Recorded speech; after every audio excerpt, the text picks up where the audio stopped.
kami dari kelompok 1 yang beranggotakan saya sendiri, Zainda Freskia, dan ada rekan-rekan saya bernama. Perkenalkan saya Dea. Perkenalkan saya Shima. Perkenalkan saya Zara. Perkenalkan saya Najma. Perkenalkan saya Syasa. Di sini kami akan menampilkan video wawancara kami. Kita mulai Ibu. Sebelumnya izinkan saya memperkenalkan diri. Nama saya Najma Ramadhani. Sekarang saya akan berbicara dengan Ibu Mirna. Nah, untuk pertanyaannya, apa saja peran utama bidan dalam memberikan pelayanan kesehatan di daerah kepulauan? Kalau untuk peran utama peran utama kita sebagai bidan, kebetulan kita memang tugasnya di wilayah kepulauan, itu memang lebihnya bagaimana sih cara kita memotivasi masyarakat untuk dia itu mau datang memeriksakan kehamilannya, membawa anak bayi balitanya ke petugas kesehatan. Karena memang tantangan kita sendiri itu dengan budaya daerah, dengan memang kebiasaan adat istiadat, itu membuat mereka sangat sulit untuk merubah itu semua. Jadi memang pendekatan yang baik dari kitanya sendiri, ya memang kita sebagai bidan memang tugasnya tidak hanya menolong persalinan, tidak hanya memberikan pelayanan kehamilan, tidak hanya memberikan pelayanan dari segi kesehatan si anak, gitu. Tapi juga bagaimana sih cara kita pendekatan ke masyarakatnya, biar mereka merubah pola pikir mereka sendiri. Baik Ibu, tentunya kan dalam Ibu selama ini menjadi bidan, tentunya pasti banyak tantangan dalam menjadi bidan. Nah, tantangan utama Ibu itu apa aja yang terhadap pelayanan masyarakat setempat? Dulunya juga saya pernah di kepulauan, memang tugasnya di Pustu Polindes yang memang jauh jaraknya. Jadi dari pelayanan kesehatan itu sekitar 1 jam, itu mesti lewat Pompong, harus naik kendaraan yang cukup sulit gitu ya untuk mencapai fasilitas. Di sana yang saya lakukan, apa yang sulit emang, tantangan masyarakatnya di sana kan memang apapun apabila setelah melahirkan si anak harus itu segera dimandikan. Sementara dari kita sendiri itu kan nggak boleh tuh, harus ada 6 jamnya.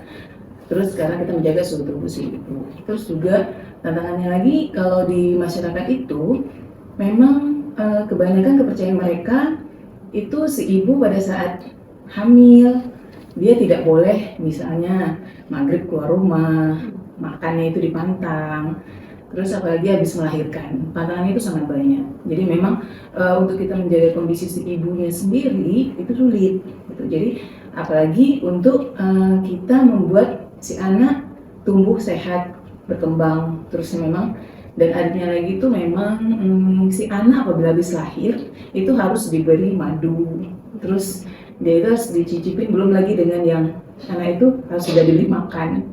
Sementara kita tahu tuh perkembangan ususnya sendiri itu belum bagus, jadi dia itu belum boleh diberikan apapun. Sementara yang untuk ASI eksklusif, capaian ASI eksklusif kalau dulunya untuk daerah kepulauan itu sangat sulit sih untuk dicapai. Kemudian bagaimana cara Ibu dalam mengedukasi masyarakat tentang pentingnya kesehatan ibu dan anak? Kalau yang saya lakukan dulunya itu memang lebihnya ke tokoh-tokoh masyarakatnya dulu. Jadi kita tidak langsung patok ke ibu yang bersangkutan, tapi bagaimana pendekatan kita ke tokoh masyarakatnya. Kita pertama memang lebih sering ikut dalam kegiatan masyarakat. Di sana juga saya pernah diriin ya desa siaganya. Jadi kita bagaimana sih membuat masyarakat itu percaya dulu kepada kita.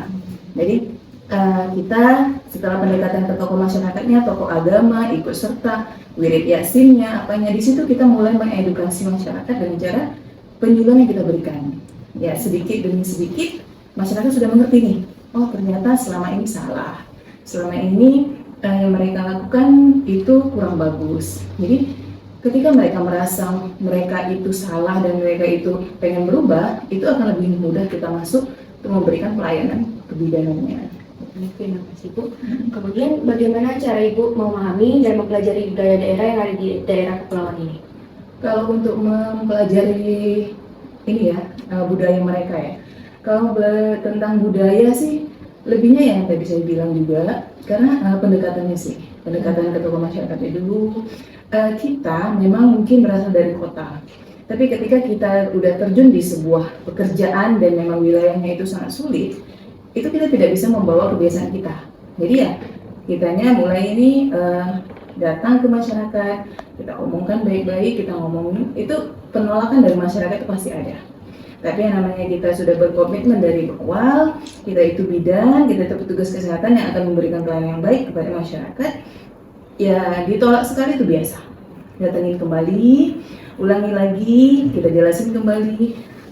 Pengalaman saya dulu itu tidak hanya enaknya, jadi ya dimarahin masyarakat, diomelin itu biasa. Tapi ketika kita tunjukkan kalau apa yang kita bilang itu benar, ya insya Allah jadi. Gitu.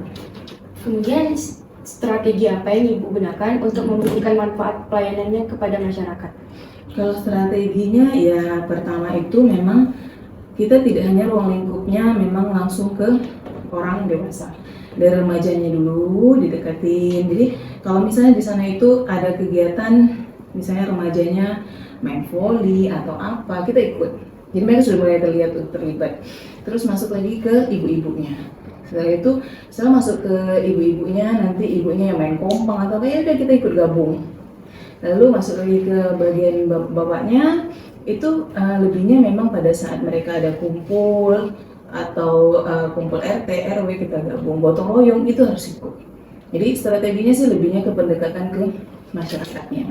Baru apa yang kita sampaikan itu akan tersampaikan, terserap, dan nantinya apa yang kita cita-citakan tadi untuk memberikan pelayanan yang baik itu kan ya dari tokoh masyarakat, dari remaja, dari mungkin ibu-ibu yang dia rupanya itu neneknya, yang hamil itu anaknya. Jadi dari neneknya udah kita deketin, nanti dia akan menjelaskan kepada si anak.